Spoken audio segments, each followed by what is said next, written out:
Hi everybody, Wendy from Keep in Touch Studio here. I wanted to thank everyone for attending my 13th annual open house last night. It was great to see everybody out live again. I hope you all enjoyed yourselves as much as I did, and hopefully we'll do it again next year. In the meantime, I have some lovely prizes to award, some of which have already been received. We have, for Bring a Friend, we have Stephanie Dean, who had won this lovely little Yonka cleanser from me with the headband, and that went to her and Neve, who she brought as a guest. So thank you both for coming, and to the other guests that she brought along with her as well.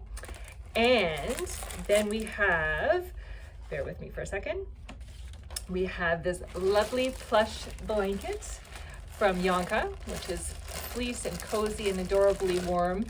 And that goes to Anne Armstrong. So you will be very happy when you get back from your trip to pick up your nice cozy blanket to get you through the rest of the winter. And then finally, and you sit down because I know you're gonna laugh because you never expected to win this, but for the grand prize, the big body product basket from Yonka with all the lovely body products are in there, went to Paul Phillips. I hope you and maybe your wife and daughter will enjoy all of the products together. So thanks again for coming, everyone. Still lots of time to make your donations to Hope House. I will be collecting items until the 16th of December. You can let me know when you're available to drop that off, or just bring it to your next appointment, and stay tuned for some extra pictures on the overflow of gifts. Thanks again, guys. Have a great day.